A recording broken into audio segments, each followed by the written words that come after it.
Բարի երեկո ժողովուրդ ջան, բոլորիդ մոտ երևի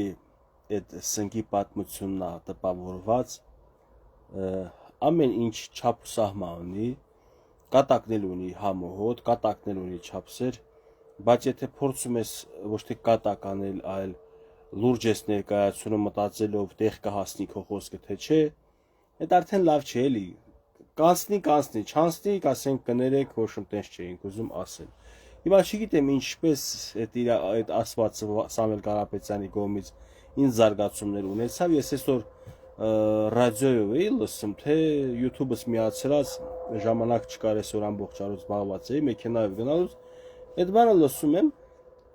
ու ես դե արիք մի ասեք, կասեք վիրավորական, ես զգում եմ որ սուտ է դա, ոչ թե զգում եմ, ես 99% էլ վստահ եմ որ դա սուտ է,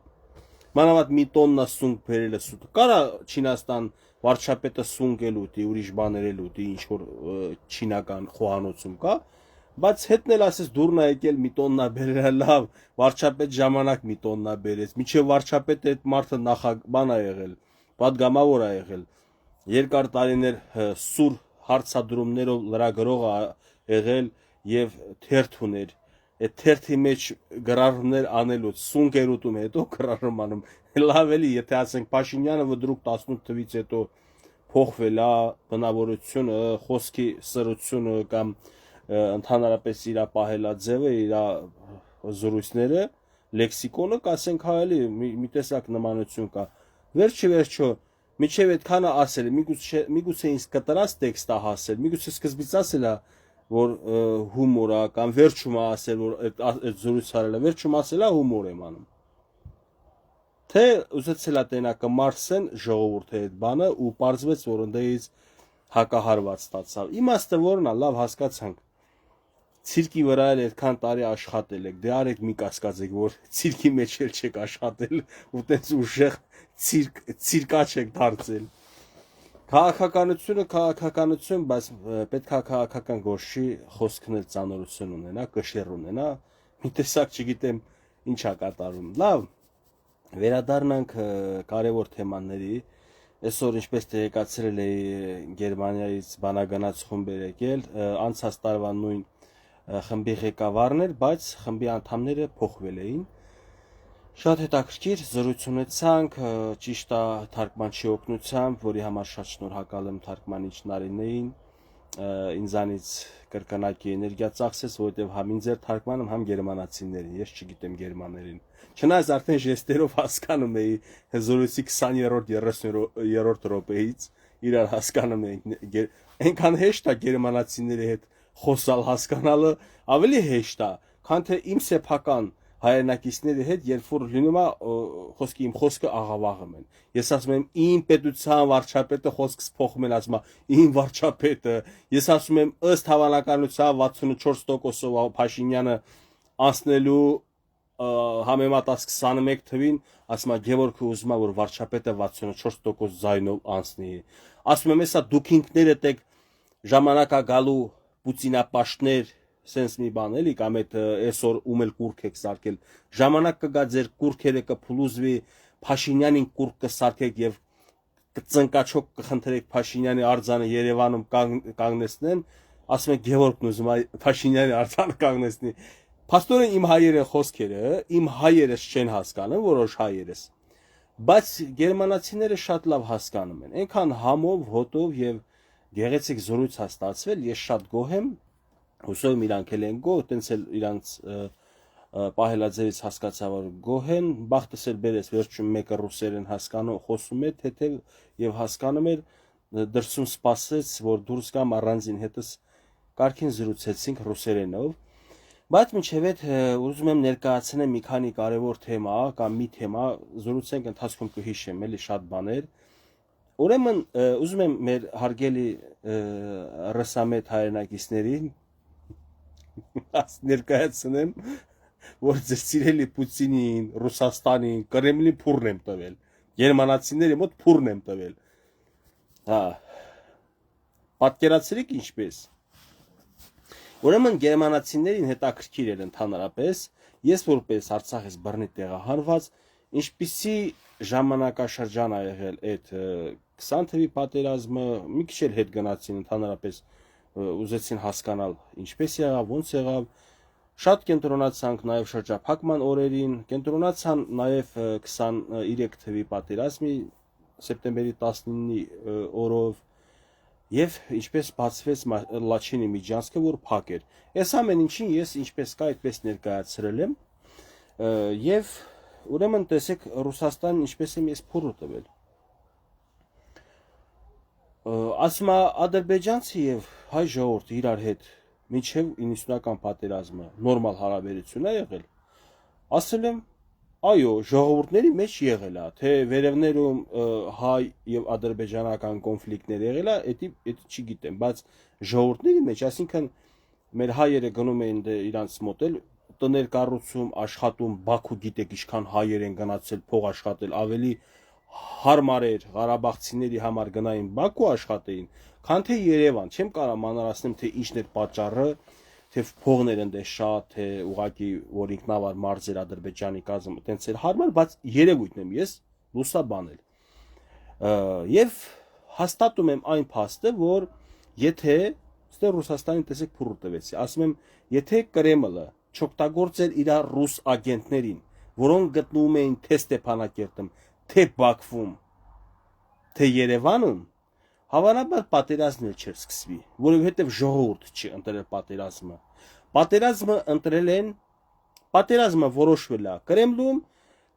ի կատարածվել թե Բաքվի ռեժիմի, թե Երևանի, թե Ստեփանակերտի ռեժիմի միջոցով, բայց կոնտրոլը, հրամանը եւ այդ օպերացիան կազմակերպել է Մոսկվայում։ Մինչև օրս ես իրաց ներկայացրի, որ թե Բաքվում, թե Երևանում շարունակում են մնալ ԿԳԲ-ի ագենտներ, ովքեր որ շահագրգռված են, որ Ռուսաստանի ազդեցությունը շարունակական լինի Կովկասում եւ երբ որ պետք է լինի, նույնիսկ երկու ժողովուրդներին էլ մտցնեն մսաղացի մեջ, կոտորեն իրանց շահի համար։ Եվ այն հարցին, որ արդյոք հնարավոր է հայեր եւ ադրբեջանցիների մեջ նորից հաշտություն, ես ասել եմ այսպես, հուսով եմ իմ հետ կկիսեն շատերը, ասել եմ այսպես, նախ առաջին ուզում եմ ձեզ մի բաներ ասեմ, ըստե պոպուլիզմի հարց չկա, ես ընդե օրինակ դորոշ-մորոշ ճղեմ բան Ադրբեջանի, ասենց ասեմ, ես այսպեսի հայր ասեմ, շատ ուղիղ եւ մի քիչ ցիվիլ ձևով փորձել եմ ներկայացնել։ Ուրեմն այսպես եմ ասել, ժողովուրդ ջան, որ չնայած նրան, որ ես այս պահին բռնի տեղահանված եմ, իմ ծննդավայրից դուրս եմ, բայց իմ համար ցավոտ էր նաև, երբ որ ադրբեջանցիներն էին իրանց տնից տեղից կտրված 90-ականներին։ Ես որպես բլոգեր, որպես ակտիվիստ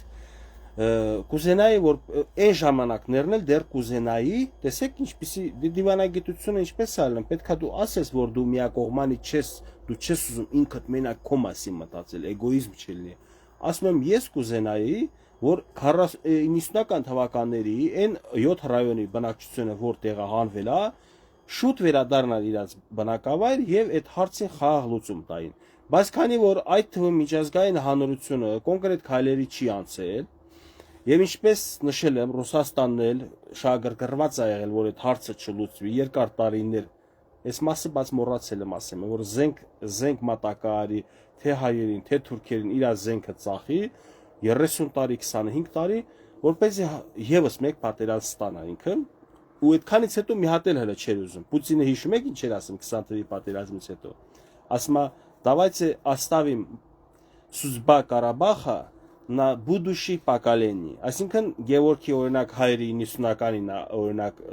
հորը պակալենին կռվել են, Գևորգի պակալենին 2020-ին ա կռվել, Գևորգի երեխայի պակալենին էլ թող 2045-ին կռվի։ Կարևորը մենք այդ ընթացքում միշտ ձեր վրա զենք վաճառենք, թուրքերի վրա զենք վաճառենք, ու տես միշտ էլ հարցը չլուծվի։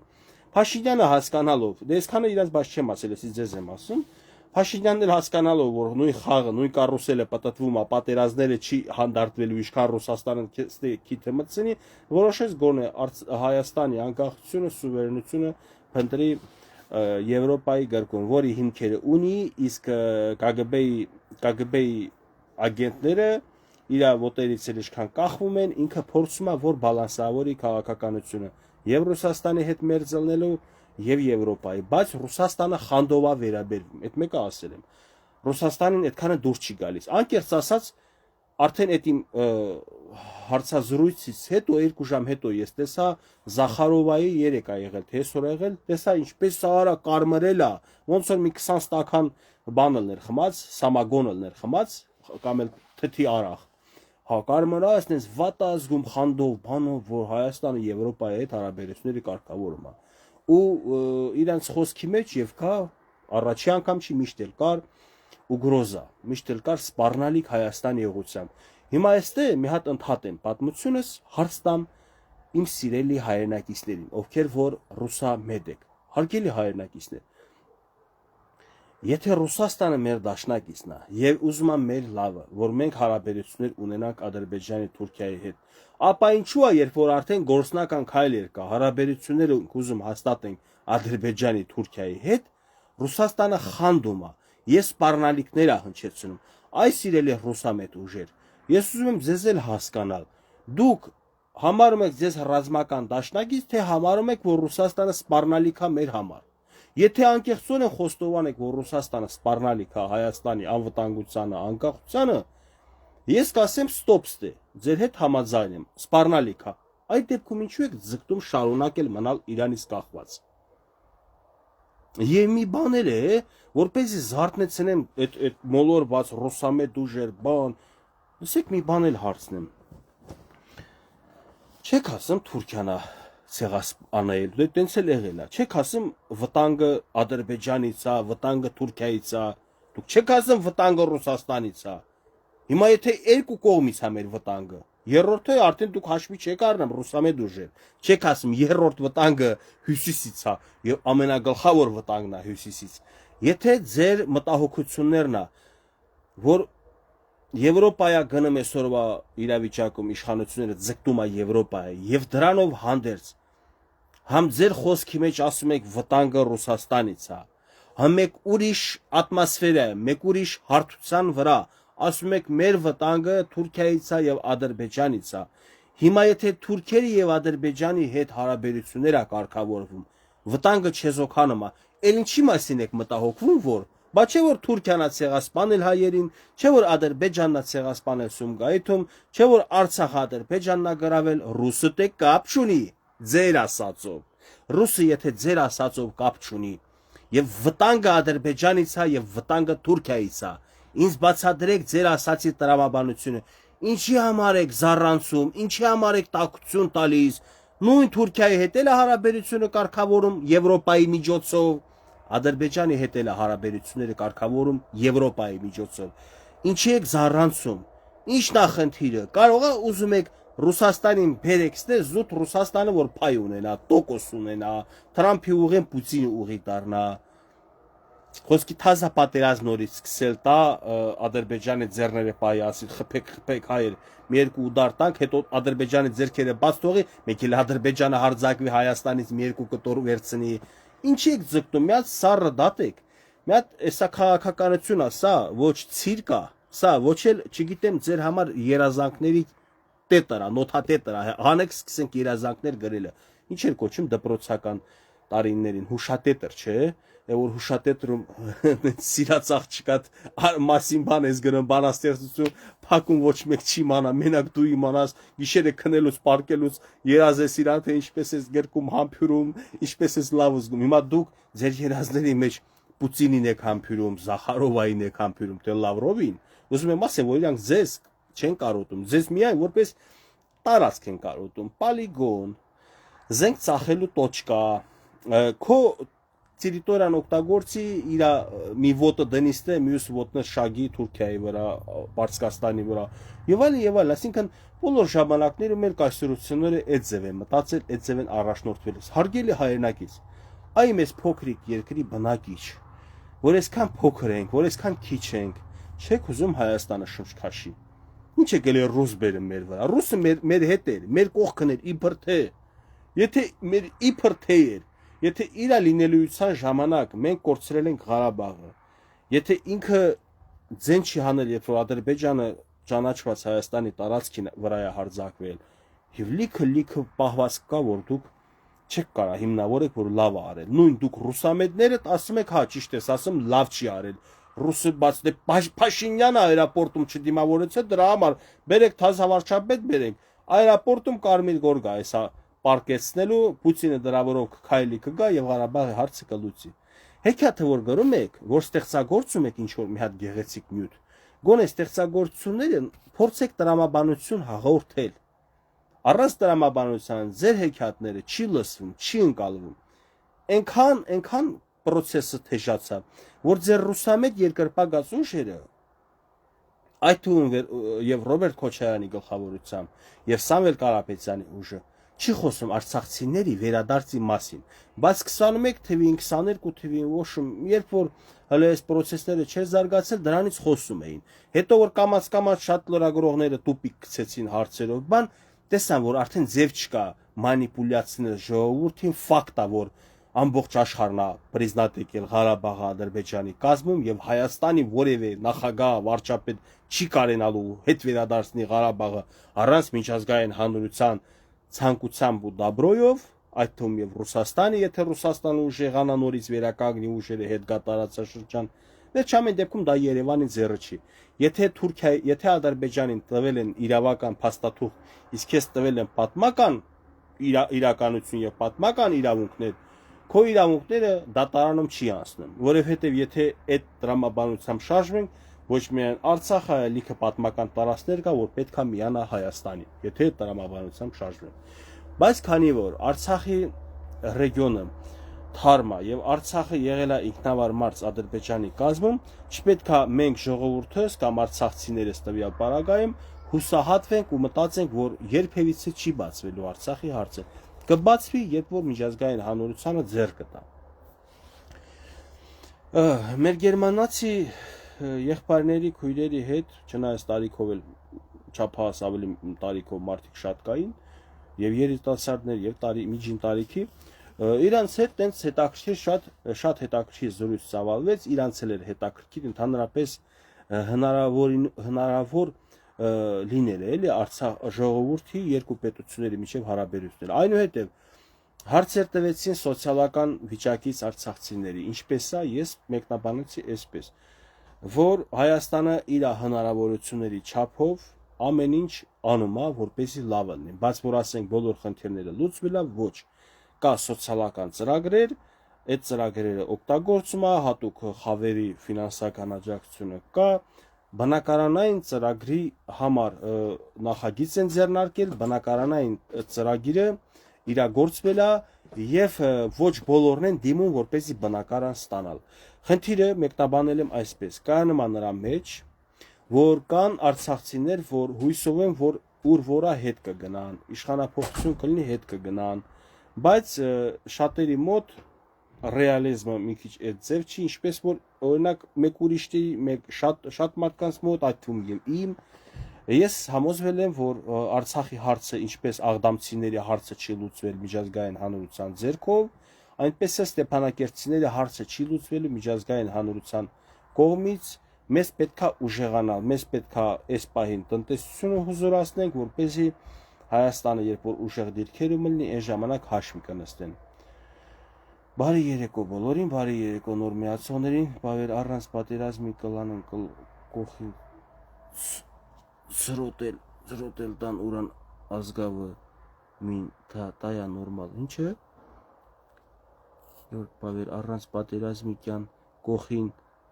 ծրոտել տան ուրան ազգավը մին, ծրոտել է ինչա չհասկացա, ծրոտել, ծրվտալ, ոշում չհասկացա, տայա նորմալ, Յուպան ջան չհասկացա ճիշտ չհասկացա քո հարցը։ Вообще-то ոչ պատերազմը նորմալ երևույթ չի, դե հիմա այստե արի մի հատ էլ այս մասով էլ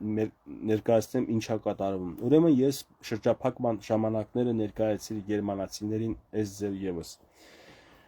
Ես նկարագրեցի, որ Ադրբեջանը հող էր նախապատրաստում, որպեսզի ռազմական ճանապարհով Արցախի հարցը լուծեր։ Միջազգային հանրությանը ինքը ցույց էր տալիս, թե ես առաջարկում եմ ժողովրդին ինտեգրացիա Ադրբեջանի կազմում, ինքը լավ գիտակցելով, որ Արցախի ժողովուրդը չեն գնալու ինտեգրացիայի մի պետության ժողովրդի հետ, որի հետ եղել է պատերազմ, կա թշնամանք եւ անհնար է ինտեգրացիայի։ Բայց այդ ինտեգրացիայի թուղթը եւ ինտեգրացիայի մասին երևույթը նա ուղակի ցուցադրել է միջազգային հանրությանը, իբր թե ինքը խաղաղ ճանապարհով հարցի լուծման կողմնակից է։ Ասեցի էլ, ավելացրի, որ ուզում եմ դուք եվրոպացիները դիմանաք, որ Ադրբեջանի նախագահան կարող է շատ հաճախակի դրա մասին խոսալ, որ ինքը կողմ է խաղաղ պայմաններին, բայց իրականում ինքը հող է նախապատրաստել այնպես, որ Արցախի ճակատագիրը դառնա Նախիջևանի ճակատագրի նման։ Այսինքն իրան պետք չէր մեր հայերիս ինտեգրացիան, իրան պետք էր Արցախը հայաթափեր եւ հողը տարածք ամբողջությամբ վերցնել, ինչը իր մոտ հաջողվել է, ինչի որովհետեւ ըստ ինձ, քանի որ ես շրջափակման ժամանակ հաճախակի տեսաուղերձներ էի հղում մեր ղեկավարներին, մեր տեղական թագավորներին եւ ԱԱԾ-ն էր հետևում եւ ոստիկանությունն էր հետևում իմ գործունեությանը եւ նախագահականից են հետևում, նույնիսկ իրանք իմ գործունեությունը արդեն պատերազմի նախորդին սպառնալիք դիտարկեցին, որ կարող է Արցախի ժողովուրդը զարթնի եւ տենա, որ իրանց քաղաքական իշխանությունները մատնված են անգործության։ Այդ իսկ պատճառով ինձ ձերբակալեցին, որպեսզի ես շարունակեմ ժողովրդին հորդորել դուրս գան իրանց իրավունքների պաշտպանության համար։ Ես ընդե չուզեցա մանրակրկիտ, չնայած գլոբալ իմաստով ասեցի, որ եւ Ստեփանակերտում կային եւ Երևանում եւ Բաքվում կային միշտ ռուսական KGB-ի գործակալներ, ովքեր որ կատարում էին Կրեմլի հրամանը, բայց ըստ ես ձեզ ասում եմ, այո, Արցախի իշխանությունները կատարում էին Կրեմլի հրամանը, բայց թե իրանք գիտեին, որ Կրեմլի հրամանը կատարելով, այսինքն ոչ մի գործուն քայլ չձեռնարկելով, այսինքն չգնալով Եվրոպա բանակցեն թուրքերի հետ եւ նստելով, սպասելով, բերում են սովամահի եւ կսկսվի պատերազմը, ժողովրդին կկերծնեն, որ տեսեք, մենք պատերազմեցինք էլ, մենք պայքարեցինք էլ, տեսակ մենք չէինք ուզում հանձնենք Արցախը, բայց ինչ անենք, պարտվել ենք։ Սա ռուսական թեզը իրանց տվել է, բայց թե իրանք համաձայնվել են, ստիպված են եղել, միասին են եղել, չեն հասկացել, դժվար թե չհասկանային, լավ էլ հասկանալով են արել այդ ամեն ինչը, ուղղակի չգիտեին, որ վերջում կհայտնվեին Բաքվում։ Իրանք պետք է գային գազի զապրավկեքը, որ առված է Հայաստանում տարբեր քաղաքներում, գյուղերում, եւ ռեստորաններ, հյուրանոցներ եւ այլ բիզնես կենտրոններ, որ Հայաստանի տարածքում իրանք ունեին, որոշները ընդ լավ գիտեք ովքեր։ Այդ մարդկանց պալանները ձախուղվել է եւ ըստ պատմության ես այդ իրաց չեմ ասել, դա ձեզ եմ ասում, միշտ էլ հայի դավաճանը եւ որ իր ժողովրդի թիկունքից խփել է, իր ժողովրդին չի պաշտպանել, վերջումը մատնվել է թշնամու ձեռը։ Լավ, Ռուբեն Վարդանյանին այսօր ես պաշտպանեցի, ինչպես պաշտպանեցի։ Ուրեմն ամեն դեպքում ես փաստաբան չեմ, ուղղակի իրանց հետաքրքիր է կարծիքը, թե ինչպես է, ոնց է եղել։ Նախ ես ասեցի, որ բոլորն են ապօրինի ընդե, բանը մեր ռազմաքաղաքական էլիտա, այսպես ասել եմ, թե չէ լավ չեմ հիշում, բայց Ռուբենի վրա, Վարդանյան Ռուբենի վրա ես այսպիսի մի հատ զրույց եմ արել։ Ասել եմ, ասում էին հնարավոր էր ադրբեջանցիների հետ ապրել, ինտեգրացիայի գնալ։ Ես հիմնավորեցի, որ նախ Ադրբեջանը չէր ուզում ինտեգրացիա, դա ձևական իրանց էր ցույց տալիս, երկրորդը ոչ։ Այդ էր պատճառը, երբ որ ճանապարհը բացվեց պատերազմից հետո, սաղ դուրս եկան, ասում մարդ չի մնացել, ասում մնացել է մի 15 հոգի, որոնց 2 տարի պահից օգտագործեց, միջազգային հանրությանը ցույց տվա, որ ինքը հումանիտար երկիր է, հումանիզմով տառապող, եւ տեսեք հայերը ցանկացել են մնան ստե, պահում ենք, իրանց խնամում ենք, լավ ենք վերաբերում, դա պետք էր ցուցադրել աշխարհին։ Մեր թե առողջական խնդիրներով է, թե ինչով այդ մարդիկ, որ մնացել են Ստեփանակերտում, թե հնարավորություն չունեն դուրս գային, այդ մարդկանց Ադրբեջանը օգտագործեց, ավելացնելով, որ Միշիկ անունով մեկը Ստեփանակերտցի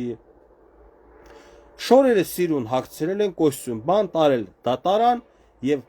ցուցմունքատվել ընդդեմ Ռուբեն Վարդանյանի, ով որ երբևիցե զինվորական գործունեություն, ռազմական գործողությունների մասնակից չի եղել Արցախում, ընդհանրապես եղել է բարերար, ֆինանսական աջակցություն ներդնող քաղաքացիական անձանց համար, արցախցիների համար, այդ մարդու դեմ հայի միջոցով կազմակերպել են այդպիսի մի հատ ցիրկ չեմ ասել, ինչպես եմ ասել, դրամա, թե բան վերջը դերասանական ինչ որ բան էլի մոռացա ես բան լավ հոգնած եմ ես չի որ այսքան խոսում եմ լավ հոգնել եմ Վերջը այդ ամեն ինչը ցուցադրելուց հետո 2 տարի անց տվյալ մեր գերիներին 15 հայ գերիներին եւ Միշիկի գլխավորությամբ բերում են Հակարի կամրջով, որ ուղարկեն Հայաստան, այն 15-ը ուզում են գան, Միշկը ասում է ինձ մի ուղարկենք դե, որովհետեւ հայերը իշ չեն ների իմ արածի համար, ինձ թե գնդակահարեք եւ այլն Վերջը այդ մարդու ճակատագիրը չգիտենք հիմա ինչպես եղավ։ Ճիշտ ասած, իսկապես չգիտեմ, Միշիկին ինչ են արել, բերել են ստե ինչ որտեղ ապահով պահում են, որ հայերը կտանքների չի ընթարկեն, որովհետև իգնա Գևորգին ասում են ծախված Արցախցի, բայց մեկ ուրիշը մնացել է անդե ու գնացել, եթե քո բոլոր եղբայրները, քո հայրենակիցները դուրս են եկել, դու մնացել ես դե ինչ անես, եթե իսկապես չես մնացել, որ վնաստաս։ Մնացիր ընդ վնաստվեցիր։ Քո ցանկությամբ դու մնացիր ընդ, դու կարելի բոլորից հետ դուրս գայիր։ Թե Գևորգ սիրտը չէր ուզում մնալ իր ծննդավայրում, բայց գիտեինք, որ անհնար է այդ ժամանակում ընդ մնալ, որովհետև չունեին քաղաքական ղեկավարություն։ Մնացել ես քո քաղաքական ղեկավարությունը չկա, մնացել ես Ադրբեջանի քաղաքական ղեկավարության տիրապետության տակ։ Գիտեիր լավ են վերաբերվելու։ Ու տենց, ասի ես իր ճակատագրից տեղյակ չեմ, թե ինչ են արել, ոնց են արել, բայց Ադրբեջանը փաստորեն օգտագործեց անմեղ մարդկանց, տարավ Բաքու էլ ցուցմունք տալ տվավ Ռուբեն Վարդանյանի մասով, որ իբր Ռուբեն Վարդանյանն էլ հանցագործ է։ Այս մարդիկ, այս մասով էլ ճիշտ է, իրանք հարցերել էին տալիս, ուզում են բացահայտել ամբողջությամբ, տեսան, որ այն ինչ որ պատմում եմ, դա ոչ թե կողմնապահությունը, այլ իրավիճակը ճշմարտությունը։ Ես շրջափակման օրերի Ադրբեջանի պահվածքը ներկայացնելուց առաջի տպավորությունը կարող էր իրանց մոտ այդպես լինել, որ ես մեր իշխանությանը դեմ եմ, որովհետև ես ընդ ասում եմ, որ մեր իշխանությունները համարժեք քայլեր չեն ձեռնարկել, չեն գնացել Եվրոպա բանակցեն, վերջը համապատասխան գործողություններ չէին անում, թե իրավիճակը ոնց անեին, լուծեին եւ այլն, բայց ես այդ համասում եմ, համ ավելացրի, ասի ամեն դեպքում չմտածեք, թե ես Ադրբեջանի ագրեսիվ այդ ձևը եւ իբր թե ռազմական բանը, իբր թե հատուկ օպերացիան, այդ ռազմական գործողությունները, որ արվեց, ես դա ոչ թե պաշտպանում եմ, այլ նկարագրում եմ այնպես, ինչպես որ եղել է։ Ամենևին սա չի փրկում Ադրբեջանի դեմքը, որ ինքը ճիշտ գործողություն է կազմակերպել, որ պետքա ժողովրդի հետ այդպես վարել, որովհետեւ քաղաքացիները մեղավորություն չունեին։ Եվ ես իմ թարգմանչին, իմ հայրենակցուհուն ասեցի, չգիտեմ, ինքը թարգմանես, ասեցի ուզում ես թարգմանի, չես ուզում մի թարգման։ Նու այնպես որ բան կար, որ ես չեմ ուզում, որ իմ խոհանոցի մեջ իմանան, բայց ես մեր հայրենակցուհուն հայերեն ասեցի, բարձա, ասեցի Արցախի ժողովուրդը մեծամասնությամբ հավատացած էին Բաքուի Արայիկի իշխանություններին, որ իրանք իրանց հարցերով կզբաղվեն։ Երբ որ 19 սեպտեմբերի համոզվեցին, որ իրանց իշխանությունները ոչ մի բան են, մարդիկ հուսահատությունից եւ քաղաքական անտերությունից փախել ենք, սաղս էլ դուրս ենք եկել, որպեսզի փրկվենք Ադրբեջանի սրից, որպեսզի փրկվենք։ Դա պատճառն է, որ ժողովուրդը համոզվել է ամենավերջում, որ ես այն սկզբից ճիշտ էի, որ պետքա մենք քաղաքական Բաբայանի անունն էլ հնչեցրինք ընդ, որ կար անձ, որ ինքը իր կյանքում ռազմական գործիչ է, գեներալ է, նախկին անցած 90-ական պատերազմը հաղթած է, բայց փոխարեն ինքը մի հատ բարձր տեղերից խոսար դեմլներ խաղաղ պայմանների բանակցություններին Եվրոպա գնալուն եւ այլն, հակառակը տվյալ ռազմական գործիչի գեներալը ադեկվատ է եղել, հասկացել է, որ իրավիճակը այնպես չի, ինչպես որ 92 թվականին եւ որոշել է, որպեսզի խաղաղ ճանապարհով լուծենք այդ հարցը, բայց Արցախի ժողովուրդը կողմ չէին, որ Բաբայան Սամվելը գար իշխանության եւ թողեցին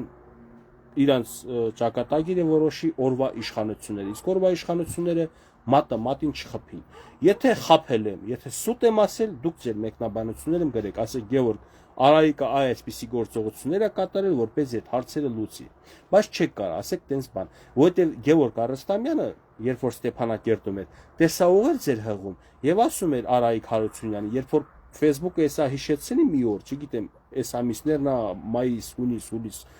ես ասում եմ, որ պետքա սկանդինավյան երկրներից խաղաղապահ ուժեր բերենք։ Իմ հին հետևորդները այս զորույցները սա հետևել են։